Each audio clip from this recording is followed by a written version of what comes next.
Pedro Paul nos presenta Noruega, un país rico entre los más ricos del mundo. Y así como Noruega, podemos ser un gran país donde los políticos no roben y donde las riquezas sean de todos los chilenos. Se puede hacer. Con Pedro Paul y un pueblo despierto, si lo podemos hacer. Esta es Noruega, ubicada justo encima del Mar del Norte, compartiendo fronteras con Suecia, Finlandia y Rusia. Es el quinto país más rico del mundo, tan rico que el 25% de su población es millonaria. Es el séptimo país más saludable del mundo y la nación más democrática. Noruega se ubica en la cima en todas las medidas de prosperidad de cualquier país, pero Noruega no siempre fue así. A finales del siglo XVIII, cuando el famoso economista Thomas Malthus visitó la nevada Noruega, vio un país cuya gente era extremadamente pobre y la única actividad económica era la agricultura. Era un país montañoso donde viajar era casi imposible. Los pueblos estaban distantes y desconectados y los ciudadanos eran en su mayoría incultos. El clima era extremadamente frío, haciendo que la agricultura fuera casi imposible, por lo que la gente apenas sobrevivía. Apenas unos años después de que Thomas dejara Noruega, la condición del país se deterioró. La economía de Noruega colapsó completamente, el hambre se extendió por todo el país y parecía que la pobreza era el destino de Noruega. Entonces, ¿cómo ocurrió una transformación tan significativa? ¿Cómo Noruega se convirtió en un país tan desarrollado y rico? Descubramos la respuesta a esta pregunta en este video. Estos son todos los países que poseen el 85% de las reservas de petróleo del mundo: Arabia Saudita, Irán, Irak, Kuwait, Emiratos Árabes Unidos, Libia, Rusia y Venezuela. Sin embargo, su PIB combinado representa solo el 8% del PIB mundial y ninguno de estos países se encuentra entre los 10 países más ricos del mundo. Por otro lado, Noruega es el 13º país productor de petróleo más grande del mundo, pero en términos de calidad de vida, se ubica como el cuarto mejor país del mundo. Entonces, ¿cuál es la razón por la que, a pesar de producir tanto petróleo, estos países no se acercan a Noruega en cuanto a los estándares de vida? La razón detrás de esto es un fenómeno conocido como la maldición del petróleo. El problema con el petróleo es que es como ganar la lotería. Una vez que se descubre petróleo en cualquier país, se vuelve rico de la noche a la mañana, pero en lugar de utilizar el dinero para el mejoramiento de la nación, los gobernantes de ese país reducen los impuestos y a menudo gastan ese dinero petrolero en proyectos extravagantes para ganar el favor de su pueblo. La industria petrolera eclipsa a otras industrias en ese país. A medida que ese país exporta petróleo, la demanda de su moneda local aumenta,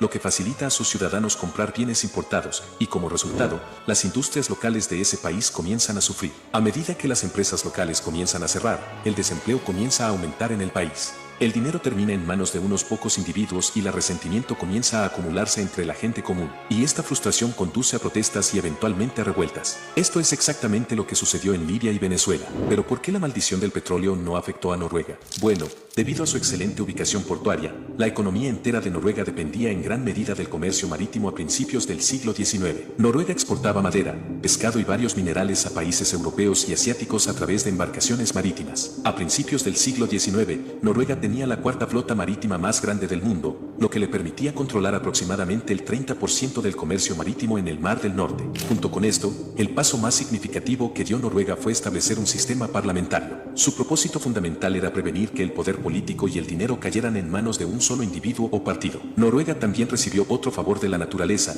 y fue el potencial para la generación barata de energía hidroeléctrica. Sin embargo, en ese momento, el 75% de las empresas generadoras de energía hidroeléctrica en Noruega eran propiedad de extranjeros, lo cual era bastante inquietante para el gobierno noruego. La empresa noruega no estaba contenta con que empresas extranjeras poseyeran sus recursos naturales, así que finalmente decidieron que los recursos naturales de Noruega deberían ser propiedad exclusivamente de los noruegos. En este sentido, en 1940, el gobierno noruego aprobó una ley que prohibía a las empresas extranjeras ser dueñas de proyectos hidroeléctricos. Durante este periodo, la introducción de sistemas modernos para ferrocarriles, carreteras y transporte dio un impulso muy necesario a la industria local de Noruega. Entre 1945 y 1970, Noruega experimentó un crecimiento del PIB del 3.3%. Noruega tenía la tasa impositiva más alta del mundo, pero una parte significativa de esos impuestos era gastada por el gobierno en educación, programas de bienestar para la población y apoyo a las industrias locales. Hasta 1965, el desempleo en Noruega era casi inexistente. Noruega había alcanzado a Europa, pero no había alcanzado el nivel de prosperidad que tiene hoy en día. Pero todo esto estaba a punto de cambiar finalmente. En 1959, se descubrieron reservas de gas natural en los Países Bajos, lo que generó especulaciones entre los expertos de que también podría haber reservas de petróleo bajo el Mar del Norte. En 1965, 1986, la compañía Phillips Petroleum comenzó a perforar en busca de petróleo en el Mar del Norte. A pesar de casi 2 años de perforación, no se pudieron descubrir reservas de petróleo y todos se desanimaron. Phillips Petroleum hizo un último intento y esta vez comenzaron con una perforación profunda completa. Finalmente, en 1969, se descubrieron reservas de petróleo muy grandes debajo del Mar del Norte. En los siguientes 10 años, la producción de petróleo de Noruega superó la de cualquier otro país en el mundo. El sector petrolero comenzó a crear miles de empleos. Pueblos pesqueros simples se convirtieron en potencias petroleras. Miles de millones de dólares comenzaron a fluir y el destino de Noruega cambió. ¿Pero acaso los países del Medio Oriente no experimentaron lo mismo? Entonces, ¿qué hizo Noruega de manera diferente? Básicamente, el gobierno de Noruega ya había aprobado una ley que establecía que ningún partido o individuo controlaría los recursos naturales, y todos los ingresos resultantes se destinarían únicamente al bienestar del pueblo. Todas las ganancias del petróleo se destinaron a infraestructura y educación. Noruega podría haber reducido los impuestos como los Emiratos Árabes Unidos y Arabia Saudita,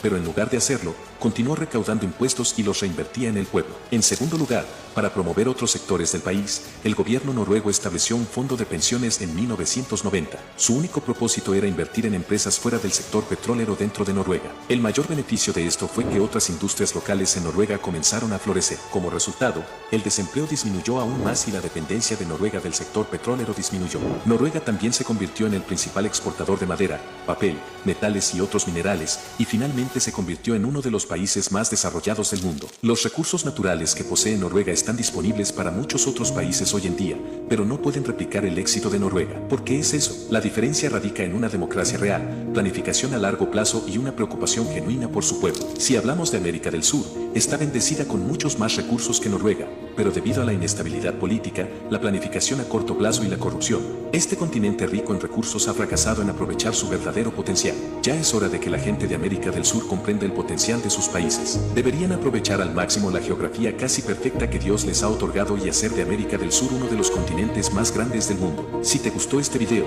por favor dale me gusta y suscríbete al canal porque tenemos muchos temas interesantes para cubrir, y tu apoyo es muy importante. Nos vemos en el próximo video.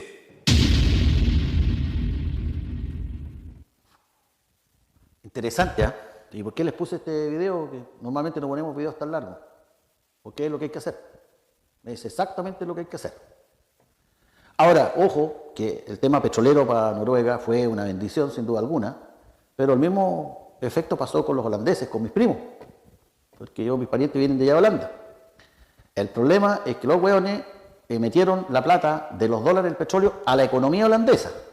Entonces llegaron tantos dólares que la moneda holandesa, en ese caso, si fuera el florín holandés, se fortaleció. ¿Y qué es fortalecer la moneda? Es, por ejemplo, cuando la moneda se devalúa, es, por ejemplo, frente al dólar, es que el peso pasa de costar, no sé, 800 pesos a 1000 pesos, 1000 pesos por dólar. Se devaluó la moneda. Eso es bueno para el sector exportador, ¿ya? En alguna importante medida. Pero cuando la moneda se valoriza, significa que los 1000 pesos que te dan por dólar empieza a bajar y llega se fortalece el peso y llega a costar, no sé, 800 pesos, 700 pesos. En cuyo caso es conveniente para la gente que vive en el país porque tiene acceso a bienes importados a un menor precio, ¿ya? Pero se arruina el sector exportador, ¿ya? Y cuando uno entra a depender de un solo producto, entonces hay problemas. En Chile exportamos alrededor de 100.000 millones de dólares. 50.000 son cobre y otros 50.000 fruta, madera, salmón, aceite de oliva, neumáticos, caja de cambio, etc. Y es bueno que así sea porque se produce trabajo. Uno tiene que buscar el justo equilibrio. ¿Qué es lo que hizo Noruega? Noruega dejó los dólares, los petrodólares, afuera de la economía. No los tocó, los ahorró. ¿Saben ustedes cuánta plata tiene ahorrada el Estado de Noruega? 1.800.000 billones de dólares. Es el fondo soberano más grande del mundo. Y el dueño es el Estado noruego. Es una tremenda gracia, porque la plata se la pudieran haber gastado en putas, en fiestas, en droga, en bienes suntuarios, en viajes. No, o sea, tuvieron un gobierno responsable, un gobierno que fue más allá de la próxima elección.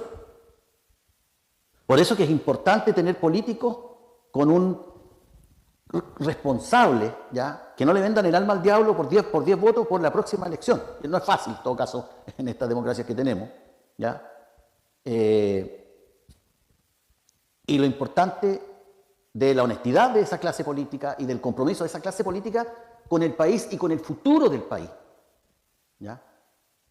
Porque el año 60, por ejemplo, Corea, Taiwán, Singapur y Chile eran igual de pobres. Sin embargo, esos 3 países hoy día son potencias industriales. Sin duda, Taiwán, sin duda Corea del Sur, Singapur. Singapur es un país chiquitito y tiene un tremendo ejército. Cosas curiosas. Singapur era una isla pantanosa, llena de zancudos, pescadores, borrachos, narcotraficantes, contrabandistas y hartas putas. Eso era, literal.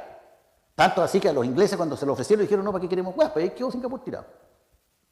Y llegó un señor que se llama Lee Kuan Yew, y se hizo dictador de Singapur, y Singapur, bueno, Lee Kuan Yew estuvo como 32 años, ahora creo que está reinando el hijo, y Singapur tiene hoy día, debe tener $80.000 per cápita. Nosotros tenemos $23.000. ¿Ya? O sea, sí se pudo. Pero para hacer cambiar un país se necesita responsabilidad, se necesita una clase política responsable, tanto los políticos como los empresarios y los empresarios. Y también se necesita un pueblo responsable. ¿Ya? Porque ser pobre es fácil. Ir camino a la riqueza es difícil.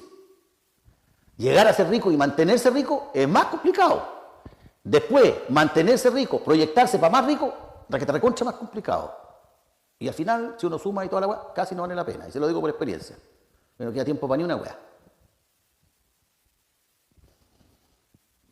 Lo que decía Noruega, de su flota, bueno, nosotros, por si ustedes no lo saben, tenemos de las flotas mercantes más grandes del mundo, con el grupo von Happen y con la Sudamericana de Vapores.